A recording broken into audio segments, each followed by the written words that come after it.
Sud Radio, les vraies voix qui font bouger la France. Ça roule, 19h-20h, Pierre Chasseret, Jean-Marie Bordry. Toute l'actualité de l'automobile, des automobilistes, des usagers des transports et de tous les transports jusqu'à 20h sur Sud Radio. Avec Pierre Chasseret, ça roule, mais ça roulera peut-être bientôt plus pour tout le monde. En tout cas, dans certains centres-villes, lesquels, Pierre? Ça va rouler difficile dans 8 grandes villes françaises. On les renomme du côté de Paris, Lyon, Marseille, Grenoble, Rouen, toutes ces villes, et Bordeaux aussi, qui a fait le choix de passer dans ces zones à faible émission. Mais attention, c'est pas que Paris, c'est le Grand Paris, c'est aussi la métropole lyonnaise. Bref, toutes ces villes vont être soumises à des zones à faible émission qui vont exclure quasiment 60% des véhicules de notre parc. Pour en parler, j'ai choisi pour moi the spécialiste auto, le journaliste auto, Jean-Rémy Macquart. Bonsoir à vous. Coucou, bonsoir. Journaliste à Ouest France, bienvenue à vous sur Sud Radio. On peut parler, quels sont les véhicules qui n'auront pas le droit d'y rouler? Alors pour l'instant, Jean-Rémy, les véhicules qui sont les plus touchés, ce sont les véhicules diesel qui sont pointés du doigt, et puis aussi des véhicules essence, les plus anciens. Est-ce que vous pouvez nous donner un peu une liste approximative de ces véhicules qui aujourd'hui pourront pas rouler? Typiquement, un Volkswagen Touran diesel des années 2000, c'est pas bon. Non, c'est pas bon, ça passe pas. Alors en gros, c'est la date de première mise en circulation qui compte, et le critère extérieur, c'est la fameuse vignette CRIT R. Le chiffre, justement, sur le macaron. Voilà. Et c'est très clair, les voitures qui vont être en CRIT R 3 et au-delà, c'est-à-dire un chiffre supérieur à 3, vont être très prochainement, dans les mois ou les 2 ans qui viennent maximum, exclus de ces ZFE. Et contrairement à ce que vous avez dit, encore une fois, c'est pas les centres-villes, c'est des zones de territoire entières, des portions de territoire entières qui vont être exclues, interdits de rouler. Ces voitures auront une interdiction définitive de rouler dans ces zones-là. C'est des territoires entiers autour de Lille. Paris, c'est 79 communes jusqu'à la 86. Bientôt, ce que souhaite non seulement Paris, la mer, mais aussi la périphérie et la région, c'est peut-être, enfin en tout cas certains, c'est de porter cette zone à 131 communes. Et puis il y a des zones qui se décident autour de Toulouse, autour dans le sud, Aix-en-Provence, Toulon, Marseille, toute une zone où on ne pourra plus rouler avec une voiture ancienne. On va peut-être rappeler d'ailleurs factuellement, parce que tout le monde n'a pas forcément sa vignette, même si elle est souvent obligatoire, en tout cas à Paris. Si j'ai une voiture, je suis par exemple à Toulouse, il faut que ça correspond à quoi, vignette 3 et plus? Alors, suivant que vous êtes en voiture essence ou en voiture diesel, vous n'êtes pas avec la même date de mise en circulation passible de la même vignette. Voilà. En gros... On va commencer par le diesel. Alors, le diesel, c'est le 9. Les diesels 9, ça passe. La critère 2, puisque les diesels ne sont pas éligibles à la vignette critère 1. Mais ils sont à la 2. Mais ils sont à la 2. Donc ça veut dire que si j'ai un vieux diesel, ça ne passe pas, je pourrais plus rouler. Diesel si de plus de 5 ans, ça va être râpé. C'est même pas vieux. Pour une naissance, c'est plus de 8 ans. C'est plus de 8 ans. C'est ça. 8 ans. Donc on chasse les plus ou moins vieilles voitures, diesel ou essence, des centres métropoles ou alors même pas des métropoles de territoire. C'est-à-dire qu'on a des voitures qui peuvent plus rouler. Alors on en a déjà beaucoup parlé ensemble dans cette émission, Jean-Marie. On va s'intéresser à ça déjà parce que je redonne ce chiffre. Vous êtes 60% à ignorer ce qu'est une zone à faible émission. Et c'est un sujet très important. On parle de la sécurité à juste titre dans les débats présidentiels. On va parler d'emploi à juste titre, mais il faut parler aussi de mobilité. Et c'est notre rôle de faire connaître ces zones à faible émission et puis ces voitures, vos voitures qui nous écoutez, qui ne pourront pas circuler. Je vais vous poser une question parce que cette question, elle est quand même essentielle. Derrière ce classement de la vignette critère, il y a une motorisation qui est diabolisée. C'est le diesel. Est-ce qu'aujourd'hui, c'est légitime de dire, scientifiquement, les diesels doivent être un peu plus exclus que les essences? C'est complètement aberrant. On a en France eu une politique en faveur du diesel instaurée depuis le début des années 50. Avec une taxe un peu moins élevée sur le carburant et une incitation clairement du pouvoir politique, ça remonte à De Gaulle,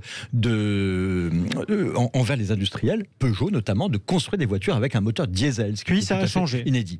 Mais ça a été le cas jusqu'aux années 2010, jusqu'à il y a 10 ans. Et même lorsque le bonus-malus est arrivé, le bonus-malus écologique est arrivé, les voitures diesel étaient favorisées. Moi, pour acheter une Fiat 500 diesel, j'ai eu 1 000 € de bonus. Donc, parce que c'était vertueux. On apprend 2 choses, c'est-à-dire que là on va exclure des voitures qu'on nous a nous-mêmes encouragés à acheter il y a pas si longtemps, ça c'est le premier point. Mais après tout, l'État a changé de politique. Pourquoi ?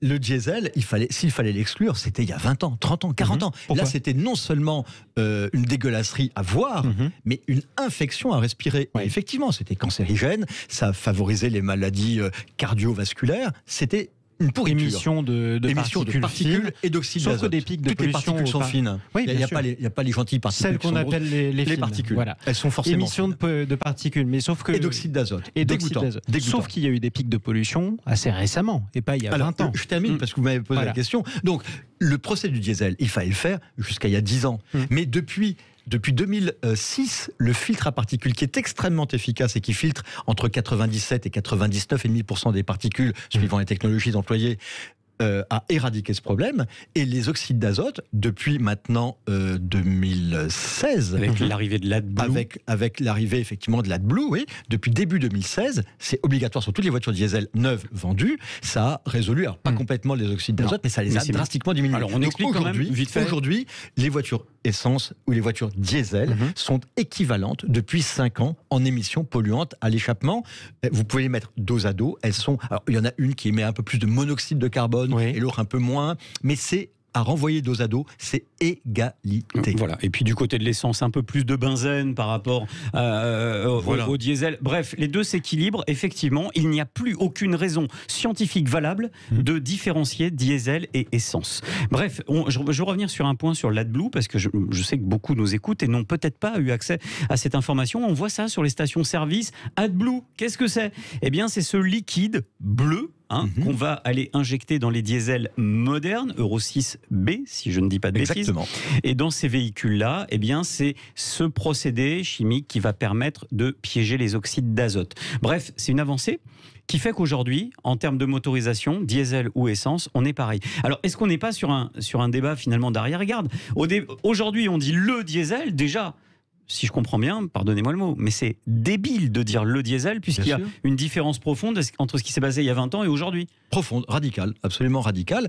Mais le diesel, qui, c'est vrai, pendant longtemps nous a empuanti l'atmosphère, nous a encrassé les poumons, qui visuellement faisait des panaches de fumée. Vous voyez bien que c'est terminé, les diesels qui fument à outrance. Quand vous en voyez un, vous dites, oh là là, lui, vous le stigmatisez, vous avez raison, il pue et il pollue, mais c'est rarissime. Avant, c'était courant. Alors, je vais me faire l'avocat du diable. Si je vous écoute, j'ai l'impression que le diesel était épouvantable jusqu'à il y a 20 ans, et qu'il y a 20 ans, c'est devenu propre, plus ou moins. Toutes les voitures salissent, mais c'est devenu aussi polluant que les voitures dans ce cas-là, il y a beaucoup moins de 20 ans, Volkswagen, par exemple, a été accusé d'avoir triché dans le Dieselgate en essayant de masquer les émissions. C'était sur les oxydes d'azote. C'était sur les oxydes d'azote, et c'était parce que Volkswagen employait une technologie qui n'était pas aussi efficace qu'il le prétendait pour réduire les oxydes d'azote. Mais je donc, ne rentre pas dans le détail scientifique, mais il y a deux technologies pour réduire les oxydes d'azote. Une fois qu'ils ont été créés par la combustion dans le moteur, c'est du post-traitement, c'est en aval du moteur, et il y a une technologie assez efficace qui en élimine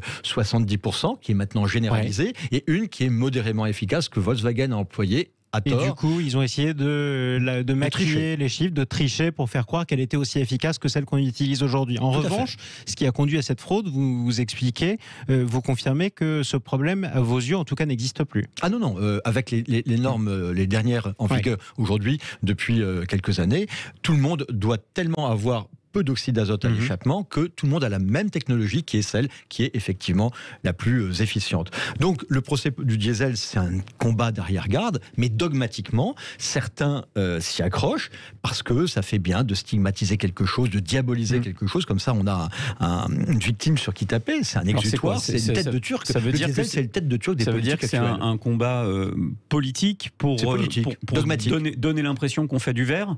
Mais alors, dans ces cas-là, pourquoi du côté de Bercy, ça poussait vraiment, du côté du ministère des Finances, on poussait au diesel en critère 1, et finalement c'est le ministère de l'écologie qui l'a remporté en gardant le diesel en critère 2. S'il n'y a plus d'arguments scientifiques, ça veut dire que la réponse, moi je me mets à la place de tous ceux qui nous écoutent, qu'on abreuve du message le diesel c'est pas beau. Bon, une voiture propre ça n'existe pas, on est bien d'accord. Personne ne respire le pot d'échappement, ça c'est clair. Voilà, personne. Une voiture ça pollue, c'est pas un scoop. De moins en moins, mais ça pollue. Comment ça se fait qu'aujourd'hui, dans un pays où il existe une forme de débat, en France, quand même, on peut dire à peu près il y a quand même pas mal de chaînes de médias, de stations de radio, on peut avoir accès à des débats de qualité. Comment ça se fait qu'aujourd'hui, on n'arrive pas à sortir de ce combat d'idéologie presque de croyance. Parce que j'ai entendu des bêtises. Mais précisément parce que c'est de l'idéologie, parce que c'est de la croyance. Mais c'est pas propre à la France.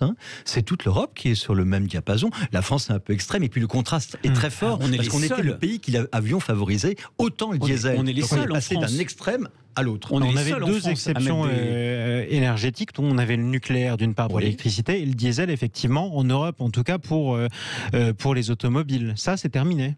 Ah oui, Ça sera corrigé en nombre de voitures quand ? Alors pour l'instant, ce qu'on disait, les ZFE, les ZFE à faible émission polluante, ça va impacter donc 16 millions de voitures qui vont du jour au lendemain se retrouver quasiment interdites de circulation dans ces zones-là. Sauf à la campagne ou sur l'autoroute, quoi. Voilà. Mais on n'achète pas une voiture pour la faire rouler un peu. Il faut aussi rallier son objectif et puis partir de son point de départ. Si vous êtes dans une ZFE sur 2 km, vous n'avez pas le droit de rouler. Ces voitures-là, donc elles sont 16 millions, dont 12 millions de diesel, sur un parc français de 40 millions de voitures. On peut dire 40 millions. Ça me va. Et donc, du jour au lendemain, ces voitures, n'auront plus le droit de rouler, et deux, la conséquence, c'est qu'elles deviendront invendables.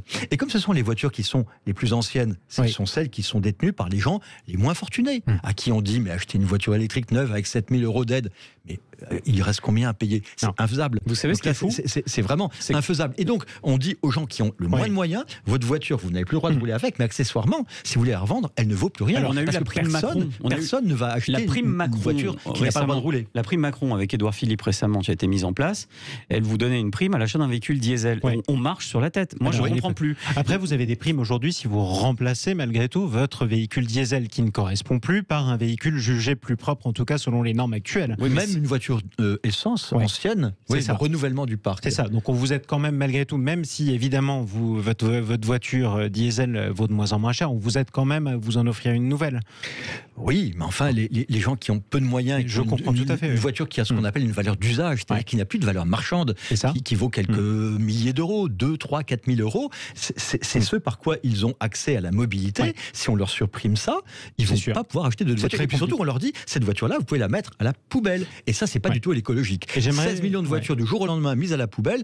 La première entorse à l'écologie, c'est quand même le gaspillage. On va donc de façon accélérée, interrompre la vie et l'usage de 16 millions de voitures. C'est pas ce qu'on fait de mieux pour la planète. On va peut-être rappeler les informations les plus importantes pour ceux qui nous écoutent. Je suis Marseillais, par exemple, Jean-Rémy Macchia, ou alors Bordelais. Ce que vous m'expliquez avec l'étendue d'une zone à faible émission, c'est que si j'ai une vignette critère 3 et plus, c'est même pas la peine d'envisager que j'entre dans Marseille ou dans Bordeaux et que je me gare à côté du tramway, parce que ce sera beaucoup plus large que ça. Pareil pour Marseille. Bien sûr. Bien sûr. Ça, c'est clair. Les ZFE vont concerner à partir... Alors, il y a des élargissements. C'est décidé par zone, par région. Ça va commencer, la sévérisation, là, en juillet. Au 1er juillet, il y a déjà des zones qui s'étendent. Et puis après, les calendriers sont variables suivant les endroits. C'est à partir de janvier prochain. Et je risquerais quoi ? Alors, d'être immobilisé, de payer une amende de 135 €, et puis d'être immobilisé. Vous savez pourquoi pour l'instant ça marche ? Pourquoi pour l'instant il n'y a pas de rébellion ? C'est parce que pour l'instant il n'y a pas de verbalisation. C'est-à-dire que la fin des ZFE, de ces zones à faible émission dans laquelle votre voiture ne pourra pas rouler, c'est le jour où derrière on verbalisera. J'ai fait un petit exercice très simple en venant en studio, j'ai regardé les voitures garées. Et je me suis rendu compte que dans Paris, il y a déjà des véhicules stationnés et qui roulent et qui normalement n'ont déjà plus le droit de rouler. C'est-à-dire qu'aujourd'hui, on se dit, oh, les zones à faible émission, c'est pas grave, on ne sera pas verbalisé. On le rappelle quand même, du côté du gouvernement, on imagine un nouveau type de radar, un radar qui va venir sanctionner par rapport à votre vignette critère. Tout à fait, de façon automatique, même si votre voiture est simplement en stationnement. Donc même si vous n'avez pas de vignette, ou alors si vous avez la mauvaise... Ça équivaut à la pire des catégories. C'est ça, exactement. Merci à vous, Jean-Rémy Macchia, d'être intervenu ce soir sur Sud Radio. On continuera à suivre cette actualité des zones à faible émission qui vont être instaurées progressivement dans plusieurs villes. Je le rappelle, Grenoble par exemple, Lyon, Paris, Marseille, Bordeaux, d'autres qui pourraient suivre et sur des zones assez étendues. Merci à vous, Jean-Rémy Macchia.